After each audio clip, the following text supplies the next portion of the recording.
Maya.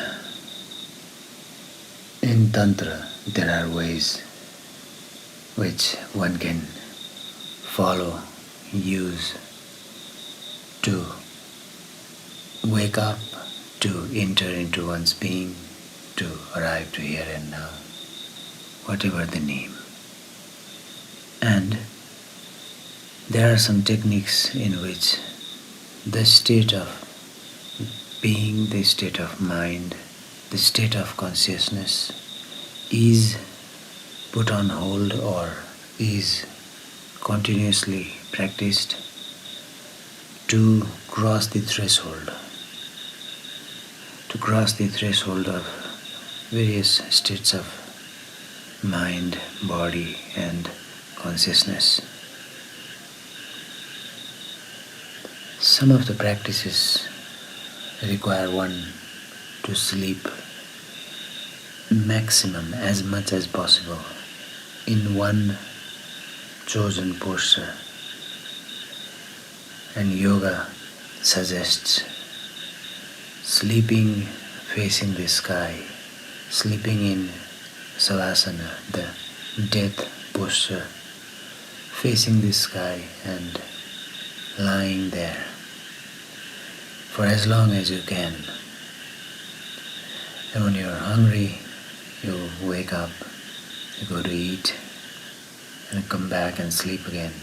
And if you need to go to bathroom, you go to bathroom and come back and sleep again. And like that, for many days, if one is able to sleep. This results in complete rest of the mind, complete rest of the body, and then after that,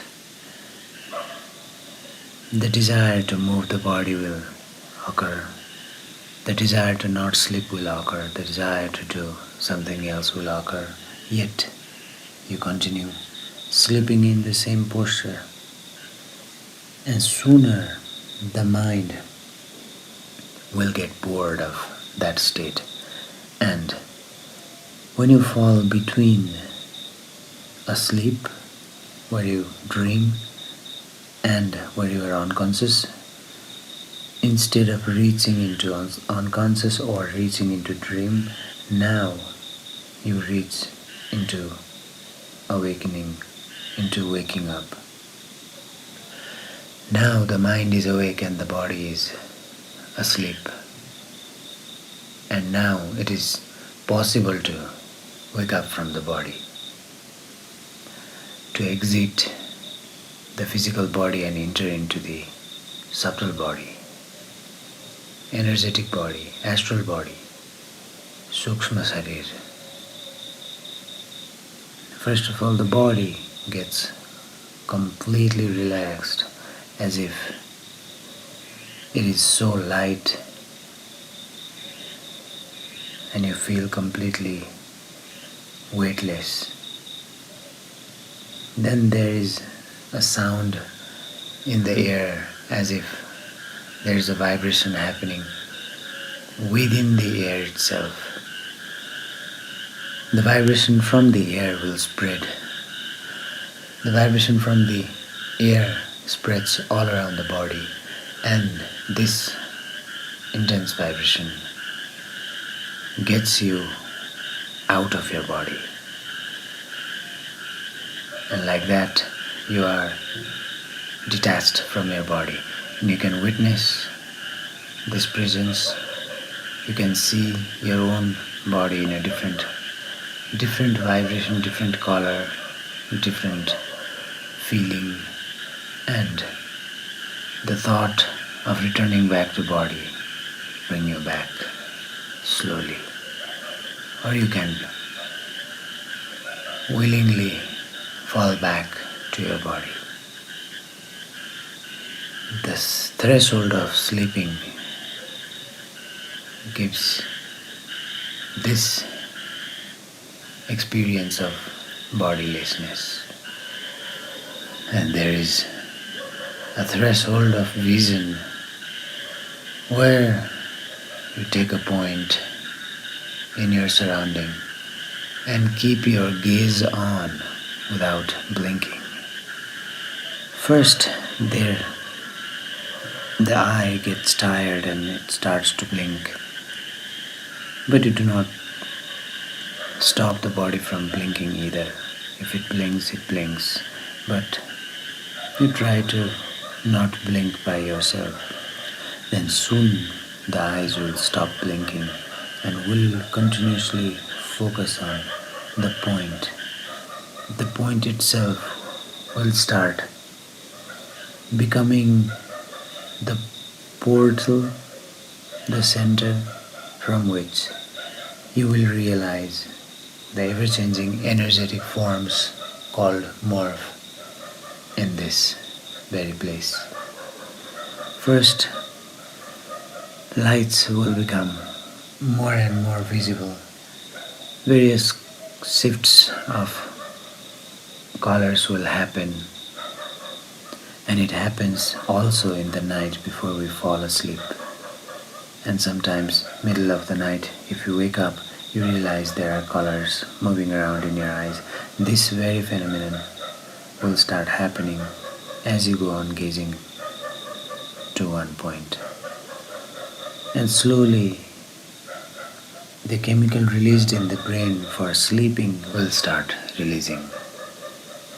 And sooner the point you gaze becomes conscious and opens the door of the universe to you. And this is vision threshold.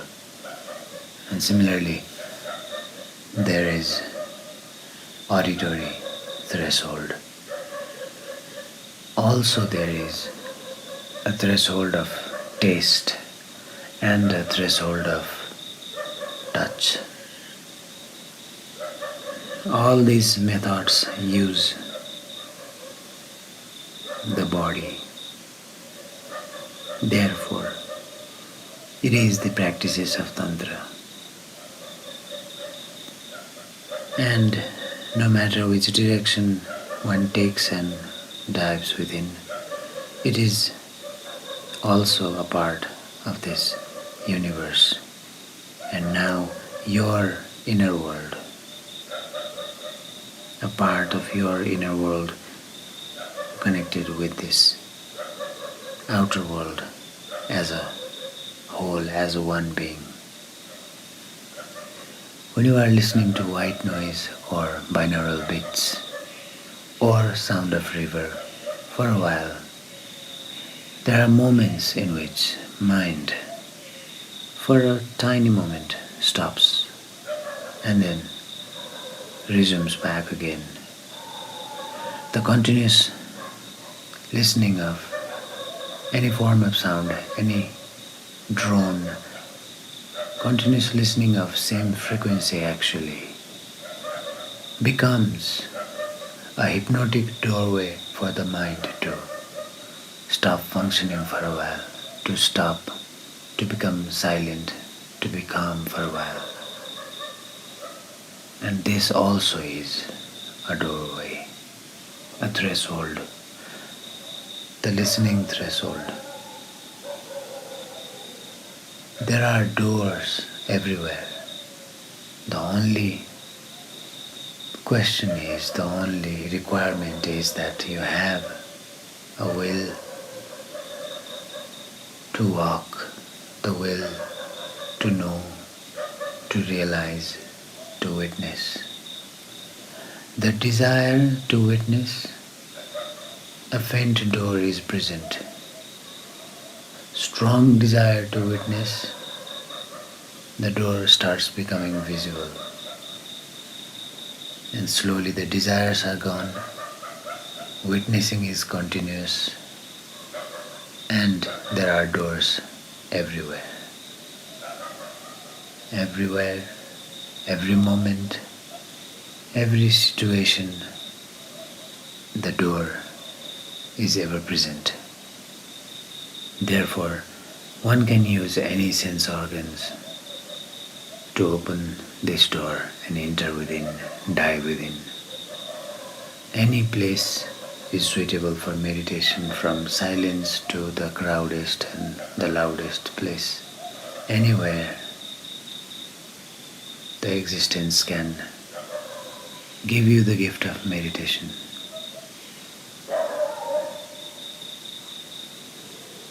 Once you figure out how to cross the threshold, it becomes easier. You have found the map.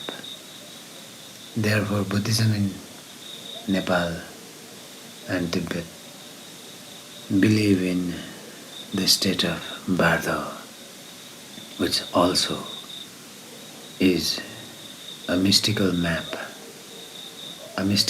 of within that is reachable in the meditation or afterlife or in deep sleep. There are maps indeed. There are paths that you have to dive within and figure out and find out yourself. Then the map is yours. You know the map, then the threshold is not required. You can go in and come out. Because as you try to cross the threshold, many attempts of trying to cross the threshold will make you known about the path, your path. And this is also why nobody can give you enlightenment. You have to find yourself. Nobody can give you emotional maturity. You have to find for yourself. Nobody can give you flowering. You have to find for yourself. Nobody can give you peace. You have to find yourself. And because nobody can live your life, and because you cannot live anyone's life, you have to take responsibility of all your happiness and all your sadness, all your states of minds, all your states of bodies, within, without, in the inner world, in the outer world. Doing mantras, saying mantras, mantra jap, the repeating of mantra in mind or by voice, is a method to cross the threshold as well. Simple example would be, if you keep on repeating your own name for a while, with love, like you call your girlfriend, like you call your boyfriend, your mother, your father, whoever you love, calling your own name, a deep love, and doing that continuously and repeating it continuously makes you aware about your name, about your understanding of your name, about the connection of you and your name. It is possible to awaken from the name, and once one is awakened from the name, the sleep is broken. Then you know you are not your name. This is how mantra is used. Combinations of words in the deeper meanings actually does not have meanings. You can make any word, any combination of word and keep on repeating, and the threshold is crossed. Gibberish means something that does not have meaning yet sounds like a language, sounds like an expression, sounds like some sound. So a continuous gibberish can also, continuous repeating of any gibberish words, patterns can also bring you to the threshold and wake you up. And this is why rhythm has such a deep connection, deep, profound effect in human body-mind complex. Rhythm is a repeating pattern, and the threshold can be crossed. Anything that is repetitive or that stays for a while crosses the threshold and wakes you up. The mere act of just standing still and letting go of whatever is coming slowly crosses the threshold of this state and brings your mind to awakening. Singing of one tone, one frequency, one pitch for a longer time also does the same thing. No matter whichever path one follows, repeating it for quite a while and crossing the threshold of the activity will wake you up. When you are constantly reading something, when you are doing something, some work that has a repetitive pattern, in states like these, the mind comes to a threshold, and the threshold, the moment, the point of threshold, if the mind crosses it, it is no more. If the mind does not cross it, it turns into sleep mode. Either it turns into sleep mode or it wakes up. So, the continuous flow of river, the sound of continuous flowing of the river is either hypnotic and you fall asleep, or is hypnotic and you wake up. And self-hypnosis is also a way of waking up, a way of crossing one's threshold of consciousness of the surface of the mind. And once the surface of the mind is crossed, there is deeper levels, deeper layers. So it works, the threshold works in this way. This much for today.